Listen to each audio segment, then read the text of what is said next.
All right, guys, ready? Welcome to episode 2. This is our second episode. Last episode, we went into the mind of an expert, into the mind, NLP trainer with Deborah Heslin. This is episode 2. We actually have another expert in the field of health, nutrition, food. She is the owner of Timeless Foods. She is a food purveyor, and she knows more about food than a lot of people that I know, and that says a lot. So I wanted to introduce Dina Lynn, and tell us a little bit more of exactly what you do with Timeless Foods. Well, first of all, thank you for having me here. I much appreciate that, and I'm honored.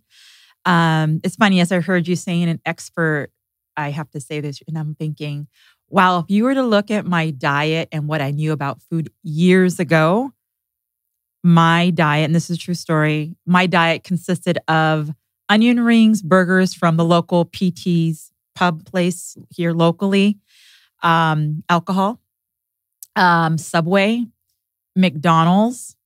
I can pinpoint all those places as I drive by them still. Hot Cheetos, that's a true story.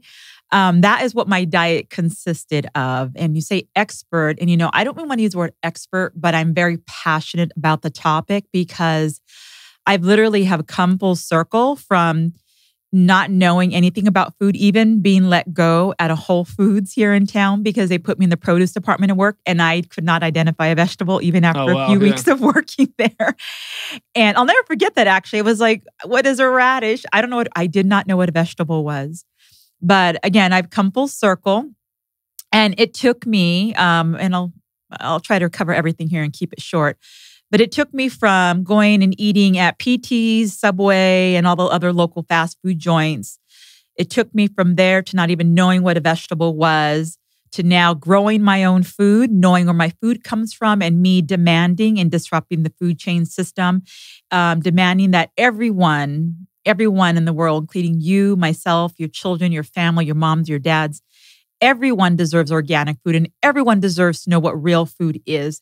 But sadly, we don't. We're letting the government right now control what we should eat, telling us what's good for us, what's bad for us. We don't know where our food is coming from. We still don't know I should have brought some vegetables to put in front of you. I'd love to test you on that. But I've come full circle, and I love learning about food. I love learning how it brings us energy. I love knowing the conditions in which it was grown. And now I grow food. I'm actively working when the time allows. I go work on the farms. I get my hands dirty. And then what I do is I source and I bring that organic food to the local farmers markets or online. But it's not just doing that. It's about now educating you why you should eat those foods, like why you should eat organic, why you should, avoid certain things, why you should consume more fruits and vegetables in your diet. And, the importance of greens. Right now, I'm attempting to get 9 servings of greens in my diet every single day. Oh, wow. Yeah. You say, oh, wow. And that's really what I said when I knew nothing about greens. But you're probably thinking, well, why does Dina want to eat 9 servings of greens? Can we backtrack a little bit here now? Yeah, I wanted to backtrack because obviously there must have been a shift that happened in your life. Let's say, what made you get off that, let's say, standard American diet of Subway? Yeah, sad. So like Subway, McDonald's. What was the shift? What happened that made you decide, hey, look, I'm going to change. I'm going to be in control of my health. What was the transition like? Wow. Okay. Ooh. I won't get emotional. I try not to, but sometimes I do. So forgive me if I do.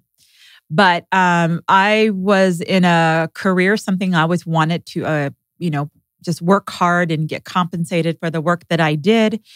And I built a career in interior architecture, and I did that for 17 and a half years. And I made my way through the ranks. I was always involved with the dog and pony shows and eating fancy foods, drinking alcohol, and all those things. And then one day, this is a true story, I can't get emotional, but there was one day I woke up and I couldn't see out of my left eye. And I was like, okay, I thought I needed an Excedrin. So I took an Excedrin. The next day I couldn't see, but I was having a lot of pain in my head as well. So I took some more Excedrin, and I was like quadrupling just as much as possible, the Excedrin, extra strength. I was just going through the motions and thinking, wow, why do I have such a bad migraine? And I remember getting to the office and having difficulty getting there because when I used the word I couldn't see, it was very blurry. But there was something going on and it just started to like increase as I went along through my day. By the time I got to my office, I could not see my computer screen. I couldn't see my phone. I couldn't see my emails. But I remember picking up the phone. I said, I need somebody to help me because I can't see. And I remember like feeling for the numbers on the phone and like calling my friend saying, you know what? I can't see and I think I need glasses. And she's like, well, you're going to drive there? I'm like, no, I need someone to pick me up because by this time I was confident that I couldn't drive to where I need to go next. So she took me to an ophthalmologist here, went to see him. He did some tests and he's like, well, I'm going to send you the only optoneurologist in our state. There's only one here in our state. There's something going on. And I'm thinking, what's going on? I had no clue. I had no idea what was going on. So he puts a stat request in. I go to his office and my friends are navigating me, driving me around town for appointments. I remember getting there and he says, we need to do a test. He sent me for, I forgot the name of the test, but some type of MRI right away. And then they took me back like the next day and he's like, you have multiple sclerosis. And I'm like, well, what's that? I knew nothing of it. And his bedside manner wasn't the best.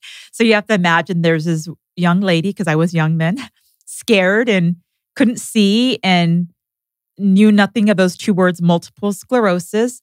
And he said, we're going to put you on a course of steroids and that's it. And like, that's literally what happened. They sent me to a clinic and they pumped a bunch of steroids into my body. They sent me for a spinal tap, put a spine down my spine to see what was going on. I remember I had somebody go to Google for me and look up the word multiple sclerosis. And guess whose face came up? Oh, Annette Funicello, Mickey Mouse Club. Oh, okay. And I don't ever advise anyone for that matter to go to look up a diagnosis online because if you know nothing about something and then you see faces of death and faces of being in a wheelchair, naturally all those things are going to come to you, right? So I was like, oh my gosh, am I going to be in a wheelchair? And they put me on a course of steroids. My vision came back kind of. It was gone for a while, maybe about 2 months. I was in a lot of pain for quite a while. And then from there, literally it was a journey of over 22 hospitalizations, walking with a cane, going to a walker, taking injection therapies, just a whole slew of things. To make that long story short, it was very difficult because I knew nothing of food. I knew nothing of healing other than my life this was going to be my life. Dina, sorry for no, jumping please, in. How long ago was this? Was this recent or years ago? So this was May of 2011. I was planning a big gala over at a very sophisticated high-end hotel here in town for marketing purposes. And I remember they had asked me to stand up. So they gave me a standing ovation for the work that I did. I remember standing up and I couldn't see the entire room. Like everyone was clapping and all I could hear was the sounds. And I'm like, wow, this is what it means. And I really, because again, I knew nothing. This is what it means to be blind. All I can do is hear. And they diagnosed me with optic neuritis, and that's inflammation of your optic nerve, which is a symptom of multiple sclerosis. Back in 2011, I continued doing what I was doing in terms of my diet, in terms of not having any regards for food or knowing anything about food. There's one woman that I credit to this day, and she knows who she is. If she's listening to this, I know she knows who she is. But I attribute her and my immediate family, my boyfriend, and my faith for just aligning all the stars up and bringing me the right people into my life to guide me on this path. Because remember, I knew nothing about food. And she shared something about fruits and vegetables, and I just had disregard for up front. I'm like, there's no cure for MS, and still, guess what? Traditional medicine says there's no cure for MS. Mm-hmm. And I'm not saying I'm here to tell you that there's a cure for MS, but I will say that I'm kicking MS's ass. I hope I can say that word on here. Oh, yeah, that's fine. But it was as a result of her and teaching me about fruits and vegetables and about eating in general, just very simple, the things that she taught me. And then I literally got into the trenches and I would just read and read and read and try to understand. It's not a journey of perfection. I call it a journey of progress, meaning you learn as you go, because you have to think I was in interior architecture. I'm still to this day not a nutritionist, but I can tell you about beta carotene and I can tell you about flavonoids and curcuminoids and turmeric, which I hope we talk about. Yeah, we're going to talk about that. Definitely. I'm excited to talk about that. But let's continue along the story. Okay, so we're at this point now where you're talking with your friend about fruits and vegetables. What happened next? Like, when was the jump that you began the process of the term you termed food purveyor? Food purveyor, which didn't happen. That only happened about 2.5 years ago. But there was a shift that was made, and there's been a lot of shifts in my life, and it's again because it's a journey that I'm on, and I have to find what works for me, not what works for you, but what works for me and my body, because your body's not the same as my body. And but I'll backtrack a little bit, about that first shift. I knew nothing about fruits or vegetables, just about the SAD diet. And I went to a conference and there was someone talking about compassion and giving up meat and all that. And I attribute a plant-based diet. We're going to call it a plant-based diet. I attribute making that shift to a plant-based diet based on a conversation that I had with a speaker there who talked about compassionate eating. And I sat there and I'm thinking, I know I'm a compassionate person. Why can't I be compassionate with myself and so forth? But I made that shift because of health reasons.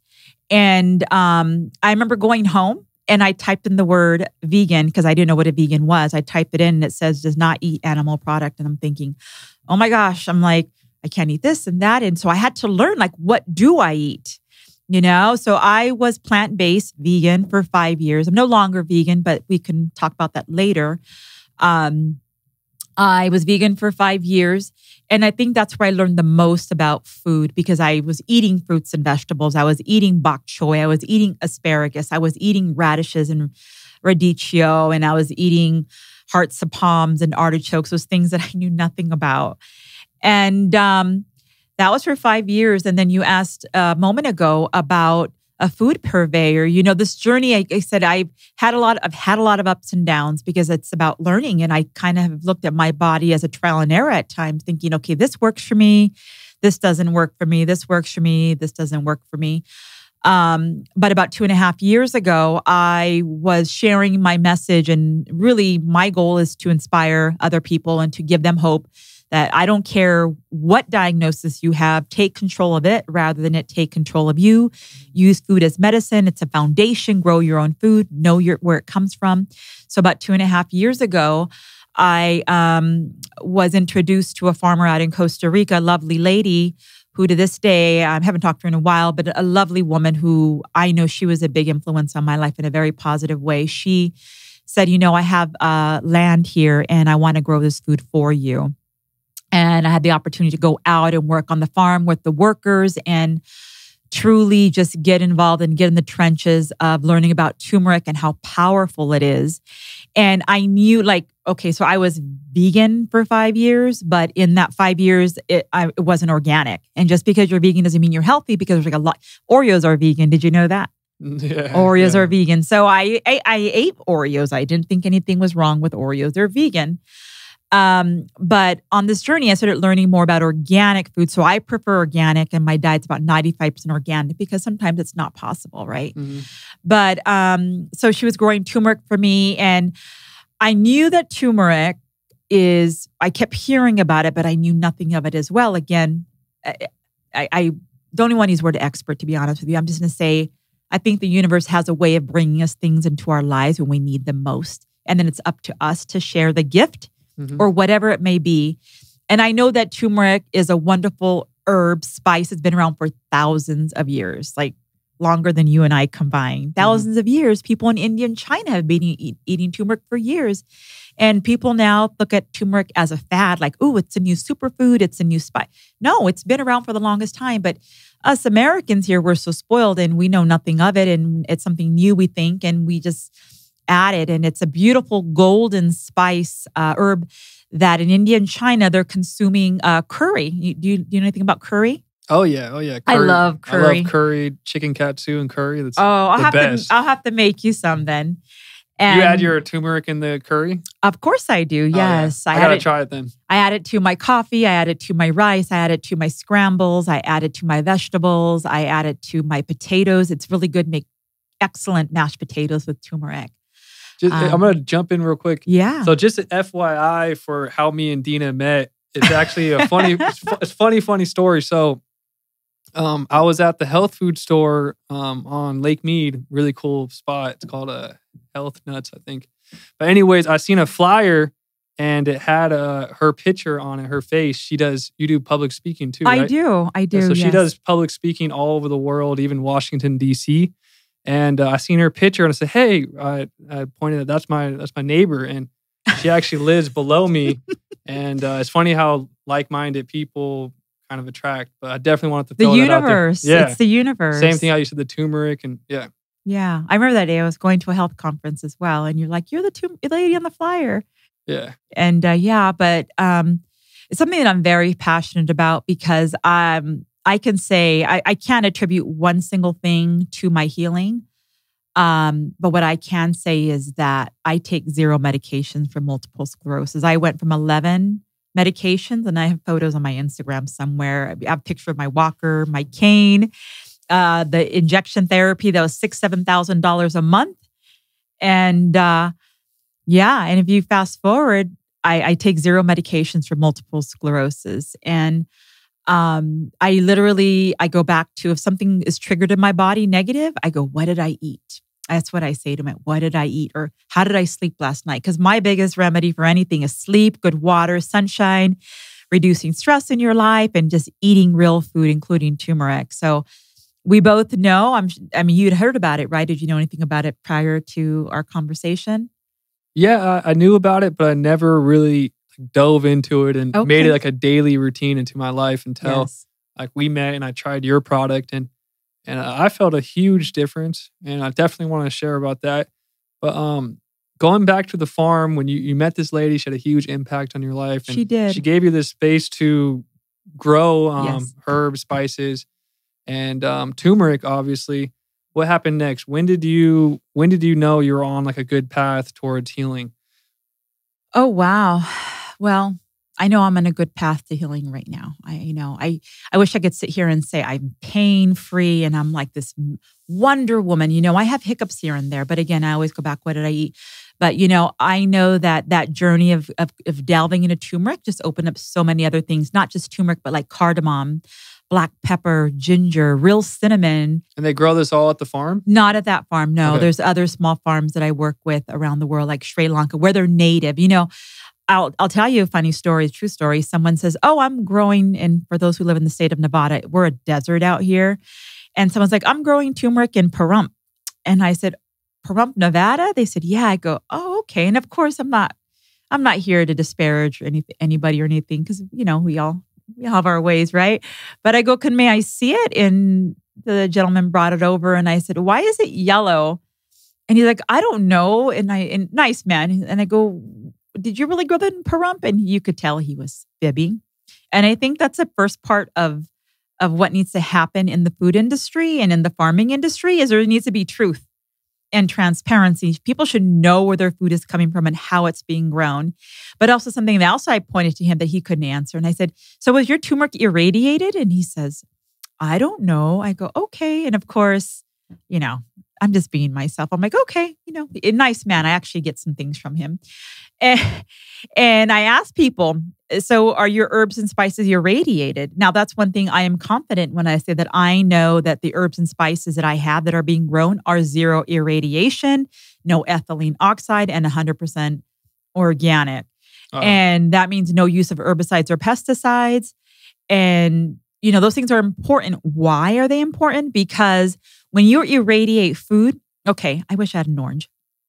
You have an orange, right? And what is an orange good for? It's good for vitamin C and all kinds of other flavonoids and good nutrition, right? But if that orange is irradiated, you're still going to have an orange, but you're going to have no vitamin C.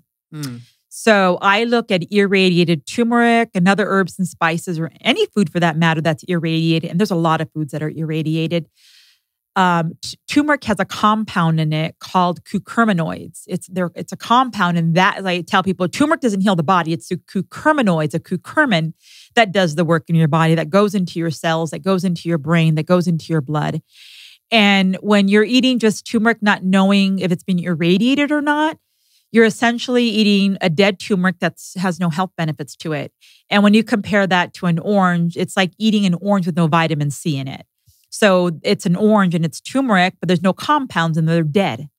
And that's how the whole spice industry is. I mean, you should be putting on your labels that it's non-irradiated. If you put nothing at all, which I can't, if you go to your local store, look at the labels, read the labels. They say nothing at all. They've been irradiated because that's like the other way to get past it. So like a majority of these spices radiated? That is correct. And you know what? I challenge anybody out there who's listening not to take my word for it. And the reason is because once you learn about food irradiation, it's been a process that was approved, I believe, sometime in the 1950s. And it was to elongate shelf life for food. And so some of the times you're going to the store and you're picking up a bottle of turmeric, and it's yellow too, which I'll talk about in a bit. The turmeric is yellow, and it's more than likely 3 or 4 years old that was irradiated to keep the shelf life. And all they're doing is putting in a brand new jar with a label and packaging it and selling it there. So you're getting turmeric, but you're not getting the true taste of turmeric. You're not getting the true aroma of turmeric, and you're not getting all those rich curcuminoids, which are the compounds in turmeric, because it's a dead spice. So essentially like putting it in a microwave and just zapping all the... That's a very good way to describe it, yes. So I heard like when you put food in a microwave, you lose about 90% of the nutrition. You do. So is it similar to that? Absolutely. It is. It's real radiation. And I forgot, I have numbers, but I don't have them at the top of my head. It's just real gamma radiation being exposed to your food to kill bacteria and all that. But there's other safe ways of doing that, like boiling and steaming. And those are the processes that are done with our herbs and our spices. You said you have turmeric, right?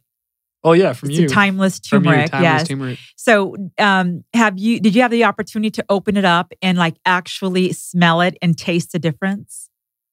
That with the turmeric, but I was really shocked with the ginger. The ginger was totally like night and day. You could totally smell the difference. The powder was like so pure. But let me ask you this. So the radiation is obviously a bad thing to do to our food. Mm-hmm. I think you also mentioned to me, I wanted to save it for this conversation. Sure. But you mentioned something about the typical soil used in American farming. Share with us that, and then also share with us the type of soil you use and you trust with your products in Central America. So on the farm in Costa Rica, they call it permaculture. And so what they're using is actual food compost, like the food that we eat, like the egg shells and any leftovers are going back into the soil. They're actually getting turmeric root powder as well. And I think you can find an image on our Instagram page where we're feeding the trunks of the trees turmeric powder to keep bugs away and to keep the natural ecosystem without using herbicides or pesticides. So like I worked there with them when they made compost from real food. And it's like I'm not a scientist, but it's a whole process to ferment those teas so that they can feed it into the soil because, the traditional way is pumping and using Roundup and using all these chemicals here in the U.S. And the fact of the matter is the place where timeless turmeric has been grown, it sits in the largest biodiverse national parks in the world called La Amistad National Rainforest. So you just can't grow food there and use sprays and all that because it's going to damage the natural ecosystem in that area. And so the doctor and his wife are very kind to the planet, and they're kind in the way they treat the soil and what they put in there. And I have a list, and I didn't bring it today, but I think I'm going to upload the ingredient list to the website so that you can see exactly what goes in there. It's all food. Yeah, I usually save the website for the end, but I guess you could share with people where to find you. Sure. So you can find us at timelessturmeric.com, and turmeric is spelled TURMERIC.com or timelessfoodscr.com because the Timeless Foods covers the different spices. Originally, when I started doing this, it was just turmeric, but then in the last, a year or so, I expanded, and there are certain things that are not native to that area. So I'm working with other small farms to source from there. But again, the same process, the same good stuff. And you can taste the difference. Good soil produces good food. Good food gives you minerals and nutrition that your body needs to live and prevent disease. So, yeah, share some of the health benefits of drinking this turmeric on a daily basis. Like, what are some of the benefits people should expect to? I mean, obviously, everybody will have their own reaction and benefits from this, but like, what are the staples that a lot of people will feel from using turmeric on a daily basis? So I'm not going to make any claims because I'm not in that position to do that. But what I will say is that our own government has 10,000 studies on the benefits of turmeric and it treating 10,000. And I can share that link with your friends as well. Over 10,000 studies about the benefits of turmeric and how it could help a lot of disease. They're not saying that it's a cure, but they see a difference in the cells of the body when they add turmeric to their diet. So those 10,000 studies, and then what's really out there on the market from scientists and doctors, the experts, it's immunity boosting, and we could all use immunity boosting because our bodies are compromised in the world that we live in today with bacteria and viruses and parasites and all those things that are part of the natural world. So the stronger your immune system is, and by adding turmeric, it's beautiful because your body will naturally fight it off by, it's going to be strong. So a healthy immune system is one of them. Brain health. That's actually one of the main reasons I do take it still is because of my brain. If they've done the studies have shown that in India and China, they have the lowest rates of degenerative disease in the brain. That they're almost a non-existence, like Parkinson's, Alzheimer's, dementia, MS, lowest rates in the world. And they all take it back to the consumption of turmeric every day. And they're eating it in a curry or other ways, like their vegetables, And if you think about it for a second, think about this. You grow up and you're a kid in India and you're sick and your mom gives you turmeric. And then the next day you're having it for lunch. And then, it's just a part of your daily life. Just like water is a big part of our life, turmeric's a big part of their life. But the studies have shown that a consumption of at least 2,000 milligrams, which is it should be about, I think, a quarter teaspoon. Numbers people out there, don't shoot me if I said that wrong. I think a 2,000 milligrams, about a quarter teaspoon a day. Doing that for prevention. There's like right now in the past few weeks, I've been taking a tablespoon in my smoothies, and I can do that. I have no problem with it. It's actually the only way that I'll take it though. So good for brain disease, good to prevent degenerative disease of the brain. It's also good for joints. I can't tell how many people will say, Dina, I am having joint problems. And first thing I want to do is change your diet. But at the same time, the very simple thing to do is add turmeric to your diet for joint pain. And I'm not sure if you know this or not, but for those who are listening, you also never forget to add a pinch of black pepper to your turmeric because it increases bioavailability, which means absorption into your bloodstream by 2,000%. And the studies show that over and over again. A pinch of black pepper because there's a compound in it called piperine. Remember we talked about curcuminoids and turmeric? Black pepper has piperine in it. And when piperine and curcuminoid get together, it's a perfect little marriage. And they love being in your body together and they go into your bloodstream and it just does what it needs to do. So it's good for joint pain.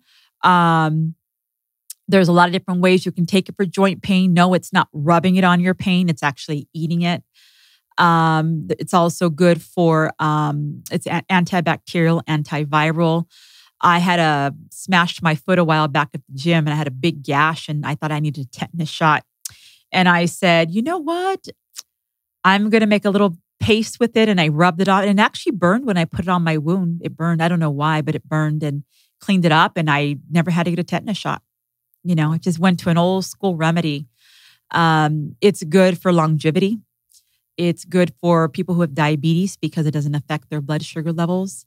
It's super good as an anti-inflammatory. It doesn't matter what inflammation you're dealing with. It helps to combat inflammation in the body. Wow. So, there's so many, but I like to keep it simple. I think people who are listening, one of the best things that you all could be doing wherever you're at right now is be proactive for your situation. Take self-responsibility for your health and read up. And I think something we should talk about briefly, if you don't mind me just chiming in, is there's turmeric pills out there and there's turmeric capsules out there.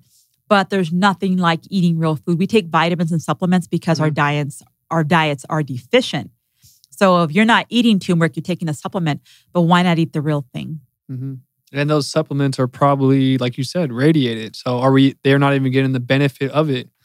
That's a very good, well, yeah. So, okay, you have a supplement, it's got some turmeric, but what else does it have? And it's got a list of other complex things that you have no idea what they are. Okay, but there's turmeric in there. Okay. But was it irradiated? Most people will not answer that. I've actually asked a few companies, they're like, well, we don't know. Okay. You should know. Well, that's what they do. I'm not an expert at all, but I heard that's what they do with juices. If it says there's some special word that they actually heat it up to a point where it loses some of its compounds. But anyways, just to jump in with my own personal experience, I think I bought the turmeric like a week ago, 2 weeks ago. A few weeks ago. Like 2 weeks, right? Oh, yeah. That was, a few like weeks. Like 2 weeks ago. And I'll be honest, I went like a madman. I already drank the whole jar. I needed to buy another one. Really? And I was adding a pinch of pepper in each one. And I was a former athlete. And of course, like with the workouts I used to do, I had joints and all this type of stuff. And that turmeric has helped me so much with my energy levels. Oh, yeah. I feel like I have a lot more feel in my body because I'm eating the real food. So thank you for sharing the turmeric and the secret of adding the little pepper. The little black pepper. And if you don't like black pepper, put a pinch of cayenne pepper in there, and don't be afraid. So many people will like ask me like, so how do I eat it? I'm like, put it in your food. Even if you're going to eat butter and bread, to be honest with you, I am gluten-free. So get a piece of gluten-free bread, get some almond butter, sprinkle some and stir it up and just spread it on the gluten-free bread and have it with the fat, with a pinch of black pepper. Why? Because that fat is also important. If you can, it's not like a major requirement, but it should be because they found that curry, it constitutes of black pepper, fat, and the turmeric. So by adding a healthy fat of some sort, it helps it bypass the liver and go straight into your lymphatic system and into your bloodstream. And it's absorbed better by the body. I mean, that's one of the biggest downfalls of it. If there's anything in general, and it's not just timeless turmeric, it's all turmeric, it's poorly absorbed by the body. But that's why you add the black pepper. And then if you can, add the fat. And it's nothing crazy. What type of fat? It could be ghee, it could be olive oil, it could be almond butter. It can be, if you're eating fish, like I like to put it on my salmon with some parsley, and the fish has a natural fat in it, right? So, I'll get my piece of salmon and I'll saute it and sprinkle some turmeric, some salt and pepper, just a little bit. And then the parsley, and it's delicious. You're making me hungry, or I'm making myself hungry. But yeah, that's one of the things I actually did naturally was I had a thing of, I went and bought ghee butter and I added to the turmeric and it made it taste like a little extra creamy. It was good. But one of your other staples that I actually just tried is the ginger. Yes. And a lot of people know already cousins. Ginger is really good, but what are the benefits of ginger? Ginger falls in the same family. They're cousins, turmeric and ginger. They're both rhizomes, and it's a super anti-inflammatory food as well. It's a spice and herb, rhizome. And combining them together is like a double whammy, believe it or not. Like I could add them both to a juice or I can add them both to a smoothie. And if you can do that, wow, you're in for a good treat. But it's just like the turmeric. It's anti-inflammatory. It's good for your immune system. It's good for the brain. It's good for digestion. I love it mixing with pineapple and some mango if I'm having like an acid reflux situation. I love to do that. Or when I make a tonic, I'll throw that in there with some lemon juice or apple cider vinegar, And I think the people out there who are listening right now are thinking, well, it sounds like I can do it, but most people don't. They just know about it, but no one's taking responsibility for their health. And while I'm just as passionate about food and spices like ginger, turmeric, cardamom, black pepper, I'm super passionate about eating real food. Super passionate. And teaching people how to cook real food with nothing synthetic, nothing processed. So let's actually go on that subject right now with the viewers and the audience. What would be the first step that somebody who's eating the traditional SAD diet and they watch this and they get inspired, what would you suggest the first step of taking action towards their health? What would you suggest that they do first? Or like what path would you lay out for them? Well, with all this talk of food, surprise, it isn't the food. One of the best things and one of the first things you can do that's simple. And guess what? It's free. One of the biggest and most important things you can do is get 8 to 9 hours of sleep a night because a body repairs itself when it rests. And, the food and all that will come later on down the road. But if you can get 8 to 9 hours of sleep a night, you're in for healing, you're in for prevention, you're in for energy, you're in for longevity, you're in for it's the mind that the nervous system just rests during that time, and there's no charge, there's no expense to sleep, I mean, do you know how many people are lacking sleep out there? How many? There's 3 of us in this room right now. There's 1 to 2 out of 3 are lacking. Maybe you're part of that demographic there. Are you? That's, 6 months ago, I would have said, I'm one of them, but that's something that I made a huge change. So we actually talked about this a little bit off air, but so sleep is very important, but to maximize your sleep, what you mentioned something about the blue light on your phone and cell phones. Explain more about that to the audience. I will say that, and again, it's one of those statements. Don't take my word for it. Go out and you're going to see the same answers over and over again. But one of the best things you can do to get sound sleep every single night is to start to shut down the body like a while with no disruption. But, going back to that blue light, and this is free again, my friends. So if you're listening or you're watching this on your phone at 11 o'clock at night, turn off that phone. You can listen to us tomorrow on a break or something. Turning off your phone a few hours before bedtime is one of the biggest, most inexpensive, easiest things that anyone can do to get sound sleep, because that blue light has been shown to suppress melatonin in your body. And we all know that melatonin is a part of the natural sleep-wake cycle. So when that's disrupted, you're not going to get that sleep. Some other little tips, I'll keep it simple here, is to make sure you're sleeping in a very dark room. Make sure that you don't eat a heavy meal before going to bed. A lot of people are prone to that, having heavy meals and then going to bed. That's one of the worst things you can do. But start to shut down the body, start to unwind, relax. You know what? I know some people read in bed, but to be honest with you, why can't you just be in bed and just be? That's the meditation part. Now, that's something for a topic for another day, but just to be in bed and be. And turn off that phone, turn off that TV. I know too many people who have TVs in their bedroom. Turn off that TV. That blue light is so bad for your system. And once you get that inexpensive system down, meaning it doesn't cost to go to bed, try to aim for 8 to 9 hours of sleep. And guess what? If you wake up in the middle of the night, lay there and just be. It's okay. It's okay. But you want to go on that deep REM sleep, because when you do that, the body heals itself. That goes back to ancient times. When people were sick in ancient times, they used to send them away to rest. They had these places where they would go and rest and sleep and literally leave around all the stresses of the world and leave them away. And, it's something that we could all do. I love to sleep. I sleep like an ox every single night. I sleep hard and I sleep well. And when I don't, I pay for it in my energy. I pay for it in my relationships. I pay for it in my health, because it does have an effect. That's the first thing. That's one of the first things that someone can do to go on the step of health. I'm super glad that you brought up these free methods of improving your health, because one of the most common excuses that you'll get with people is, I can't afford to buy organic, or I can't afford to switch to this health lifestyle. It's going to cost me a lot more money. And there is a lot of solutions out there for people to actually improve their health for free. And one of them is on your website that you mentioned is vitamin D. Stepping outside and getting that natural sunlight. How important is that for our health? At least 30 minutes a day. And so many of us are vitamin D deficient. I was vitamin D deficient.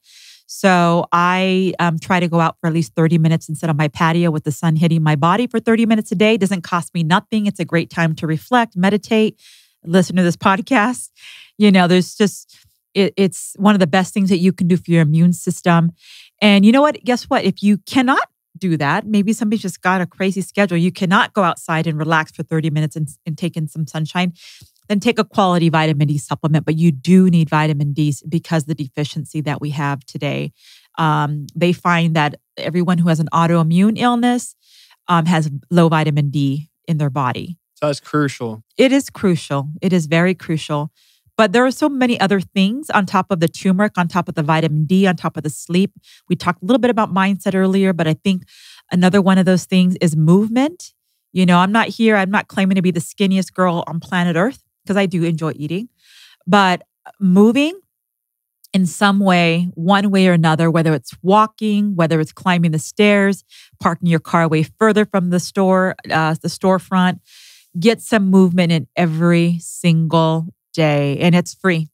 It's free. You don't have to go and pay $200 for a gym membership. You can go around the block, but go and move your body. You know, sitting is a new smoking. I'm not sure if you've heard that statement, but sitting is a new smoking, and our bodies lack movement, and we need to move our bodies. And it doesn't require a fancy gym membership either. Wow. So all of this is free. And then obviously you would encourage like a cup of turmeric a day, a cup of ginger a day. If someone is willing to go out there and invest into their health, a cup of turmeric a day, a cup of ginger a day, would someone see like a difference? Cup of turmeric a day keeps the inflammation at bay. and one of the things I wanted to actually touch on is I heard, I don't know, with your research, let me know what you think about this, that like the root cause of most diseases comes down to inflammation. Would you relate to that or? No. I'm not a doctor or scientist to say this, but because I work with a functional medicine doctor who's amazing. You need to interview him next, by the way.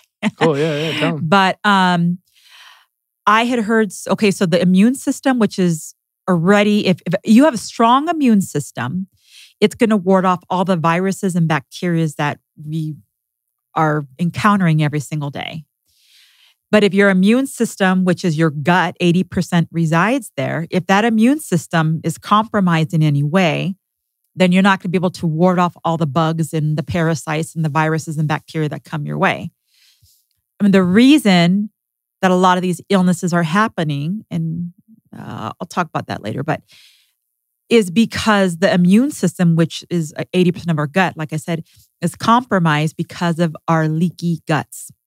It's our guts, our microbiomes, which is a fancy word for gut, they're compromised because of our diets, our lifestyles, things that we encounter on a daily basis, and it's not strong enough. So one of the root cause of many illnesses today is a leaky gut. You have a strong immune system, then whatever comes your way, you'll be able to fight it off. But if you have a compromised immune system as a result of leaky gut, guess what happens? There comes a virus, comes hopping along, your gut's not able to fight it like it should. Awesome. So that is, it all ties in with inflammation. Inflammation is a big part of it. I said no right away because I do know that it's a leaky gut, which is a root cause of much illness in our world today. So will turmeric help with that? Like it's actually good for your microbiome.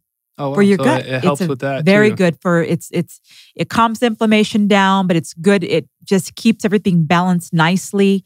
A lot of minerals in there, a lot of good nutrition. And I include turmeric as a part of my like fruit and vegetable category because it's a root, it's an herb, a spice, however you want to call it.